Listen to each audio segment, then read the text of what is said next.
नमस्कार, आप देख रहे हैं जोहार झारखंड और मैं हूं आपके साथ विभा उपाध्याय। बुलेटिन की शुरुआत इस वक्त बड़ी खबर के साथ। खबर राजधानी रांची से, जहां के पेट्रोल पंप संचालकों से रंगदारी मांगने के मामले में पुलिस ने एक टीपीसी उग्रवादी को धर दबोचा है। सुखदेव नगर थाना की पुलिस ने यह बड़ी कार्रवाई की है। गिरफ्तार आरोपी का नाम करण कुमार है, जो मूल रूप से हजारीबाग के बड़का गांव का रहने वाला है। इसके पास से पुलिस ने रंगदारी के मांगने में इस्तेमाल किए गए मोबाइल और सिम कार्ड को बरामद किया है। सिटी एसपी ने बताया कि 6 नवंबर को Gopal automobile petrol pump Ratu road के मालिक से टीपीसी के नाम पर व्हाट्सएप कॉल किया गया और इसके बाद धमकी भरा मैसेज देकर रंगदारी की डिमांड की गई थी। पुलिस इसी मामले में शामिल दूसरे अपराधियों की गिरफ्तारी की छापेमारी में भी जुटी हुई है। विनोद महतो, जो कि टीपीसी का सेल्फ स्टाइल कमांडर है, उसके साथ मिलकर ये एक नया सेल कमेटी बना रहा था। जो मुख्य रूप से इसका एम ये था कि उरी मारी, जो हजारीबाग में पड़ता है, वहाँ पे ये कमेटी बनाए। इसको लेकर इसको यही निर्देश दिया गया था कि इस पर्टिकुलर सिम को तुम अपने पास में रखो, इसका इस्तेमाल करके टीपीसी के नाम से तुम्हें लोगों को धमकी देनी है और जो भी पैसा रिकवर होगा उसमें तुम्हें उसका हिस्सा मिलेगा।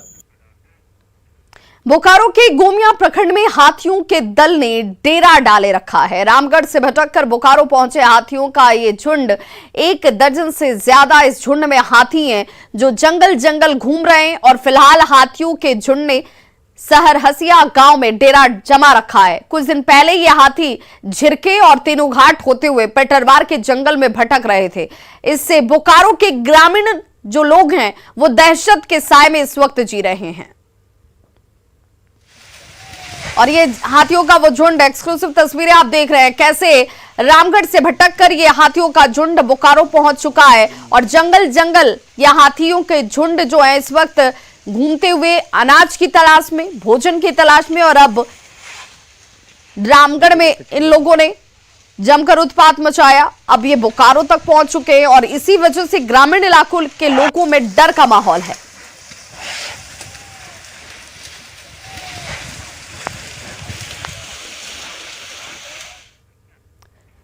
रांची के सीएम आवास में आतिशबाजी कर खाद्यान्न और रिजर्वेशन बिल के पास होने पर जमकर जश्न मनाया गया।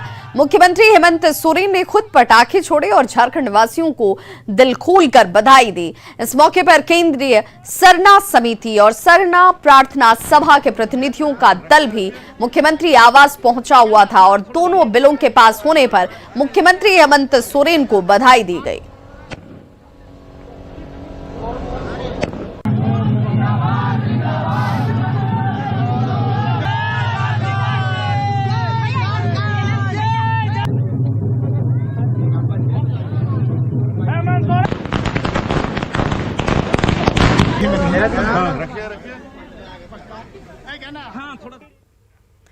तो विधानसभा में मॉनसून सत्र के विस्तारित सत्र में झारखंड पदों एवं सेवाओं की रिक्तियों में आरक्षण संशोधन विधेयक 2022 पारित किया गया। इसके जरिए पिछड़ी जाति का आरक्षण 14% से बढ़ाकर 27% किया गया है। वहीं SC ST का आरक्षण भी बढ़ाया गया है। अभी झारखंड में ST को 26%, SC को 10% और पिछड़ों को 14% आरक्षण मिल रहा है। इस विधेयक के कानून बनने और 9वीं अनुसूची में शामिल होने के बाद ये फीसदी जो ये प्रतिशत है ये बढ़ जाएगा। ST का यह आंकड़ा 28% हो जाएगा, SC को 12% और पिछड़ों को 27% आरक्षण का लाभ हासिल होगा। इसी के साथ आर्थिक रूप से कमजोर वर्ग को मिल रहे 10% आरक्षण को शामिल कर राज्य में अब ये 77% तक आरक्षण लागू होगा।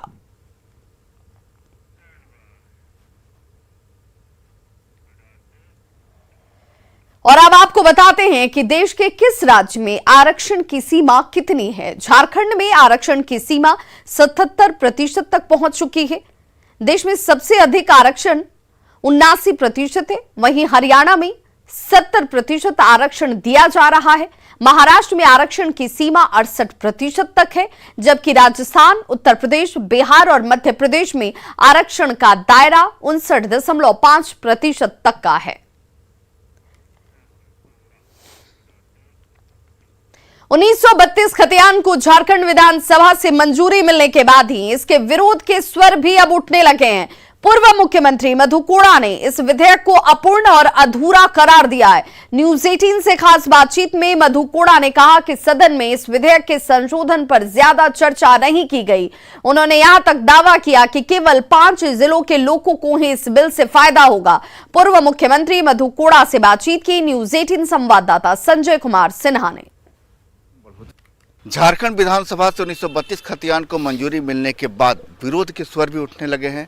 हमारे साथ यहां पर पूर्व मुख्यमंत्री मधु कोड़ा जी, हम उनसे बात करेंगे कि 1932 के खतियान को झारखंड विधानसभा से पास करा लिया गया, अब केंद्र को भेजा जा रहा है, तो आपको आपत्ति क्यों है इससे? देखिए, हमारी आपत्ति 1932 के खतियान का नहीं है।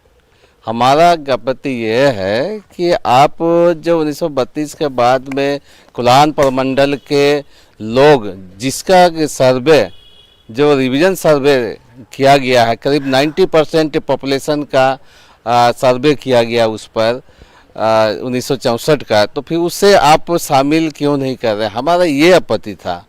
और हम समझते हैं कि इससे कुलान के इस 1932 का खतियान लागू होने से इस कुल्हान के जो लोग हैं उन लोग स्थानीयता के लिए प्रमाणित करने के लिए दर दर भटकेंगे। सरकार तो आदिवासी हितों की बात कर रही है कि भाई कोई भी जो लोग हैं, जो मूलवासी हैं, जो यहाँ के निवासी हैं, उनको कहीं भी अधिकार से वंचित नहीं किया जाएगा। फिर आप कैसे कुल्हान की बात कर रहे हैं? देखिए, सरकार केवल जहाँ 32 का खतियान हुआ है वहाँ के लोगों को स्वाभाविक रूप से फायदा मिलेगा, चाहे वो रांची के हो, हजारीबाग के हो। केवल 5 जिला के लोग ही हैं झारखंड में जहां 1932 का खतियान है, बाकी 18 जिला में नहीं है। ये जब लागू होगा तब लोगों को कठिनाई होगा, तब ये जवाब पूछा जाएगा पब्लिक के द्वारा कि भाई ये कैसा हो गया। ये जब खुद आप सरकार में शामिल है, फिर उनकी बात को क्यों नहीं सुना गया? नहीं, इस संबंध में मैंने खुद राज्य के मुख्यमंत्री हेमंत सोरेन जी को चिट्ठी लिख करके भी हमने सुझाव दिया था, लेकिन उस सुझाव में भी किसी प्रकार का कोई भी मान्य नहीं किया गया, उस पर गौर नहीं किया गया, विचार नहीं किया गया। तो हम समझते हैं कि ये कुलान के वासी आने वाला दिन में इसका तो हिसाब लेगा। तो पूर्व मुख्यमंत्री मधु कोड़ा जी का साफ कहना है कि कोल्हान के जो वासी हैं इसका हिसाब जरूर लेंगे। वो बता रहे हैं कि जिस तरीके से 1932 के खतियान को लेकर जिस तरीके से विधानसभा में पास किया गया वो पूरी तरीके से अपूर्ण है और उस संशोधन विधेयक पर पर्याप्त चर्चा नहीं की गई है। संजय कुमार सिन्हा, न्यूज 18, रांची। तो झारखंड में नियुक्तियों में आरक्षण बढ़कर अब 77% हो गया है और इस मामले पर झारखंड स्टेट बार काउंसिल के अध्यक्ष राजेंद्र कृष्णा ने न्यूज 18 से खास बातचीत की। उन्होंने कहा कि संविधान में 50% से ज्यादा आरक्षण किसी भी हालत में नहीं किया जा सकता है। ऐसे प्रयास पूर्व में भी हो चुके हैं, लेकिन ये धरातल पर कभी उतर नहीं पाया। झारखंड स्टेट बार काउंसिल के अध्यक्ष से बातचीत की न्यूज 18 संवाददाता संजय कुमार सिन्हा ने। सरकार ने झारखंड विधानसभा से 2 विधेयक को पास करा दिया है। अब इसे राजभवन भेज दिया गया, फिर वहां से केंद्र को चला जाएगा। 1932 के साथ साथ अब जो है आरक्षण बढ़ोतरी विधेयक भी पास कर दिया गया है। लिहाजा झारखंड में अब जो आरक्षण जो है बढ़कर 77% होगा। तमाम चीज़ों पर बातचीत करने के लिए हमारे साथ हैं झारखंड स्टेट बार काउंसिल के अध्यक्ष राजेंद्र कृष्णा जी। हम उनसे बात करेंगे कि सर, अब जो झारखंड में आरक्षण 77% हो गया है, तो संवैधानिक रूप से कितना स्टैंड कर पाएगा? देखिए, इंदिरा साहनी केस में जो कॉन्स्टिट्यूशन बेंच है वो बहुत क्लियर कर दिया है कि रिजर्वेशन 50% से ऊपर होना नहीं चाहिए। अब क्या है कि साउथ में भी 50% से ऊपर हुआ था, उसको भी सुप्रीम कोर्ट में मामला अभी तक पेंडिंग है। तो यहाँ पहले भी 50% से ऊपर हुआ था, जिसको कि कोर्ट में चैलेंज किया गया और वो जो है सो कोर्ट ने उसको सेटिसाइड किया है और उसके बाद फिर से रिजर्वेशन को प्रोपोर्शनेट करके उसको 50% तक किया गया। तो संवैधानिक रूप से, कानूनी रूप से 50% से ऊपर का कोई भी रिजर्वेशन जो है वो वैध नहीं है। अब क्या है कि एक नया मोड़ आया है कि अब ऑनरेबल सुप्रीम कोर्ट ने EWS 10% रिजर्वेशन से उसको अफर्म किया है। तो अब ये 10%, बट 10% जो रिजर्वेशन है इसका ऑब्जेक्ट, इसका स्कोप दूसरा है, अदर देन जो आपका जो ये रिजर्वेशन है for SC, ST and other OBCs। सो इसलिए 50% से एक्सीड हुआ है हमको मेरे विचार से ये अभी तक का जो कानून है, अभी तक का जो लॉ है, उसके अगेंस्ट में है। तो क्या ये संभव है कि दक्षिण में भी कुछ ऐसा राज्य है जहां आपको रिजर्वेशन जो नहीं, है 50% अभी से एक्सीड किसी भी राज्य में नहीं है, जहां तक मुझे जानकारी है। 50% से ज़्यादा रिजर्वेशन जहां जहां हुआ था वो सब मामला चैलेंज हुआ था ऑनरेबल सुप्रीम कोर्ट में भी, और वहां पेंडिंग है। तो क्या ये जो अब हुआ है इसे चुनौती दी जा सकती है? हाँ, तो चुनौती तो हमको लगता है कि कोई ना कोई तो चुनौती देगा ही देगा, इसलिए कि ये स्पष्ट रूप से कानून के विरोध में ये बिल है। तो झारखंड स्टेट बार काउंसिल के अध्यक्ष साहब बता रहे हैं कि जो राज्य सरकार ने जो आरक्षण बढ़ोतरी विधेयक जो बढ़ाकर 77% किया है, उसे चुनौती दी जा सकती है। संजय कुमार सिन्हा, न्यूज़ 18, रांची।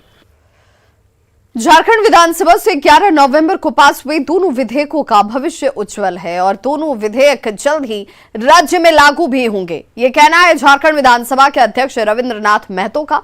न्यूज़ 18 से खास बातचीत में स्पीकर ने कहा कि दोनों विधेयकों को काफी ठोक बजाकर सदन में लाया गया था। उन्होंने संशोधन प्रस्ताव पर चर्चा का मौका नहीं देने के आरोपों को भी खारिज कर दिया। स्पीकर रविंद्रनाथ महतो से बातचीत की न्यूज़ 18 संवाददाता संजय कुमार सिन्हा ने। झारखंड विधानसभा से 11 नवंबर को दो विधेयक को मंजूरी मिली, 1932 के खतियान और आरक्षण बढ़ोतरी विधेयक को। हमारे साथ चर्चा करने के लिए हम मौजूद हैं झारखंड विधानसभा के अध्यक्ष रविंद्रनाथ महतो। उनसे जानेंगे कि सर, एक जो है कि अब तो विधेयक को झारखंड विधानसभा से मंजूरी मिल गई, तो अब इस विधेयक के रास्ते में आपको लगता है कि इस विधेयक का भाग्य क्या होगा? भाग्य पहले बता दें।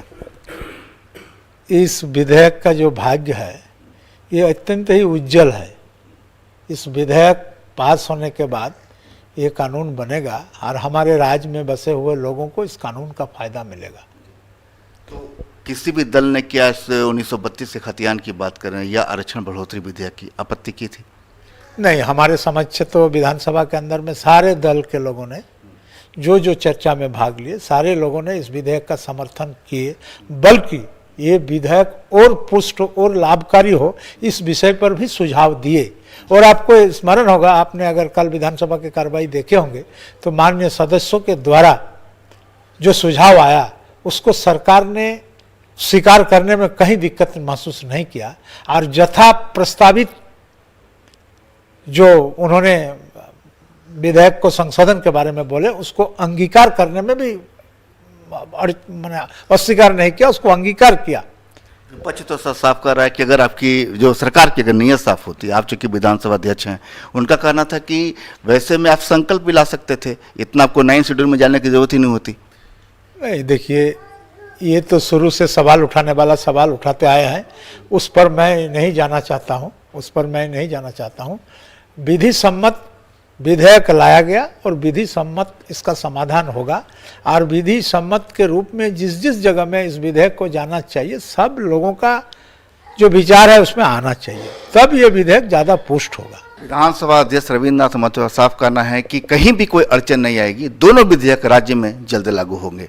संजय कुमार सिन्हा, न्यूज़ 18, रांची। और अब बात गोड्डा से बंगाल के सफर की, जो आने वाले वक्त में अब आसान होने जा रहा है। जी हां, आज से गोड्डा से सियालदह के लिए नई ट्रेन का परिचालन शुरू होने वाला है और इस ट्रेन को आज सांसद निशिकांत दुबे हरी झंडी दिखाकर रवाना करेंगे। आपको बताते चले कि सियालदह रामपुर हाट पैसेंजर ट्रेन को एक्सटेंड कर अब गोड्डा तक लाया गया है। करीब 20 महीने में गोड्डा स्टेशन से शुरू होने वाली ये 9वीं ट्रेन है और स्टेशन से ज्यादा जानकारी दे रहे हैं हमारे सहयोगी गौरव झा। यात्रीगण कृपया ध्यान देंगे, क्योंकि इस बार गोड्डा रेलवे स्टेशन से जो ट्रेन खुलने वाली है ये काफी खास होने वाली है। आप देख सकते हैं हमारे बगल में जो ट्रेन लगी हुई है ये स्पेशल ट्रेन है, यानी आज इसका उद्घाटन होना है। गोड्डा के सांसद निशिकांत दुबे से हरी झंडी दिखाकर इसे आज यहां से रवाना करेंगे। हम आपको बता दें कि गोड्डा रेलवे स्टेशन से इससे पहले करीबन 8 ट्रेनें चल चुकी हैं और ये 9वां ट्रेन जो है वो गोड्डा रेलवे स्टेशन से आज खुलने वाला है। उससे पहले जो तमाम तैयारी है गोड्डा रेलवे स्टेशन पर, वो आप देख सकते हैं कि किस तरीके से चल रही है। गाड़ी की साफ सफाई हो रही है, उसके साथ साथ जो फूल और माले से है उसे गाड़ी को सजाया जा रहा है। मंच बनकर तैयार है, जहां आज दोपहर के 1 बजे इस ट्रेन को हरी झंडी दिखाई जाएगी। हम इस ट्रेन के बारे में आपको विस्तृत जानकारी दे दें कि ये गोड्डा सियालदह पैसेंजर ट्रेन है। ये ट्रेनें अब तक रामपुर हाट तक आया करती थी, जिसे एक्सटेंड कर गोड्डा तक लाया गया है। और अगर इसके समय सारणी की बात करें तो हर रोज ये ट्रेन गोड्डा से 8:35 पर खुलेगी और शाम के 6:35 पर सियालदा पहुंचेगी।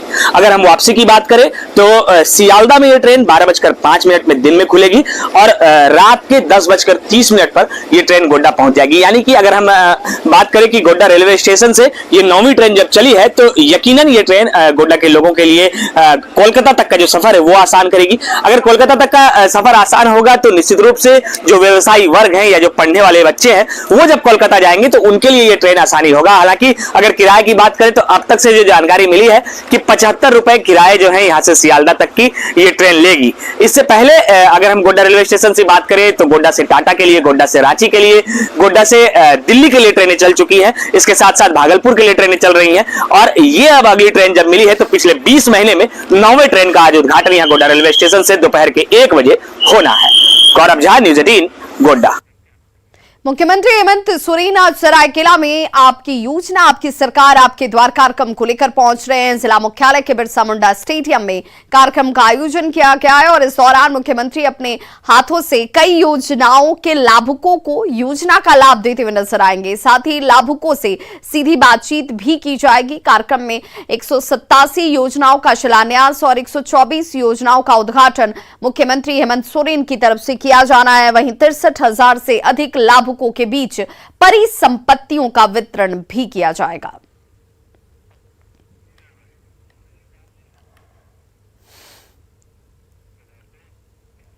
इतिहास, वर्तमान और समाज को जानने का सबसे बढ़िया माध्यम डाक टिकट है और इसके माध्यम से समाज, संस्कृति और फेस्टिवल के बारे में जानकारी मिलती है। देवघर के रजत मुखर्जी के पास लाखों की संख्या में डाक टिकट का संग्रह है, जिसे आप इस वक्त देख भी पा रहे हैं। फीफा फुटबॉल वर्ल्ड कप की 20 नवंबर से शुरुआत होने जा रही है और ऐसे में पूरी दुनिया की निगाहें फुटबॉल वर्ल्ड कप पर टिकी हुई हैं। खास बात यह है कि फीफा वर्ल्ड कप का 1930 से लेकर अब तक का सभी डाक टिकट इनके पास मौजूद है और डाक टिकट संग्रह करने के साथ ही पक्षियों से भी रजत मुखर्जी को विशेष लगाव है। 1930 से जब शुरुआत हुआ था उरुग्वे में, वहाँ से आज तक का सारे कलेक्शन है, सारे स्टैम्प्स है मेरे पास। कहाँ से आते हैं ये आपके आता है कि ये तो मेरा शौक है और जैसे हम स्टैम्प्स कलेक्शन किए थे उन्हीं में से ये भी रह गया था। रांची के कारोबारी विष्णु अग्रवाल से ईडी दफ्तर में पूछताछ की गई है। उनसे बरियातू में सेना की जमीन की खरीद फरोख्त के बारे में सवाल जवाब किया गया। इससे पहले बुधवार को भी ईडी ने विष्णु अग्रवाल से पूछताछ की थी। एक दिन के अवकाश के बाद ईडी के बुलावे पर विष्णु अग्रवाल फिर से जांच एजेंसी के दफ्तर पहुंचे, जहां पर उनसे घंटों पूछताछ होती है। इस मौके पर ईडी उनसे ये जानने की कोशिश करती नजर आई कि सेना की जमीन की अवैध खरीद और बिक्री जो की गई, उन्हें किन अफसरों और नेताओं का साथ इसमें मिला। विष्णु अग्रवाल पर सेना के कब्जे वाली 4.5 एकड़ जमीन की खरीद बिक्री का आरोप है।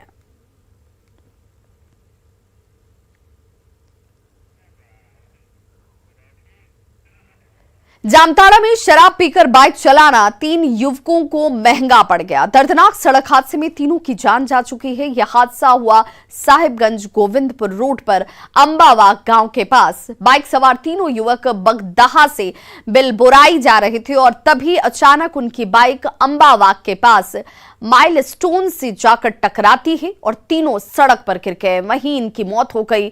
शराब के नशे में धुत तीनों युवक पार्टी मनाने बिलबोराई गांव जा रहे थे और तभी हादसे का शिकार हो गए।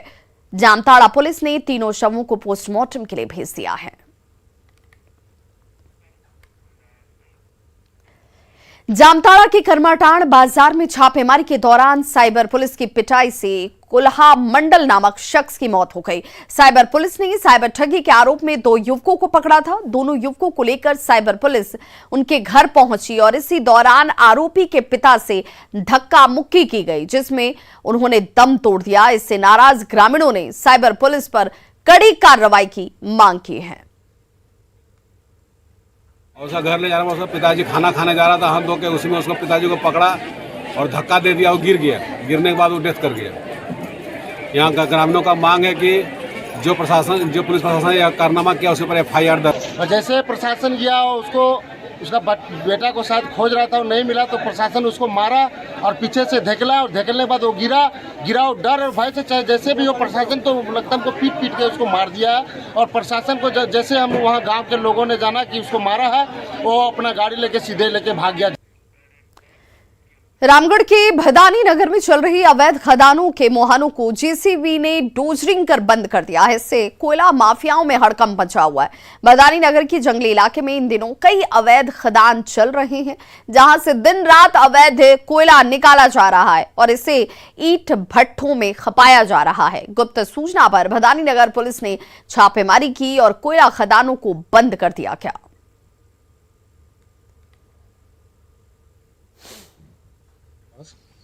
सुरंग बना करके इलीगल माइंस का काम किया जा रहा है। तत्पश्चात पुलिस अधीक्षक महोदय को इस संबंध में सूचना दिया गया। पुलिस अधीक्षक महोदय का आदेशानुसार तुरंत इस पर डोजरिंग का कार्य किया जा रहा है। तो खबरों का सिलसिला लगातार जारी है। आप देखते रहिए न्यूज़ 18 बिहार झारखंड। यहां खबरों का सिलसिला कभी नहीं थमता।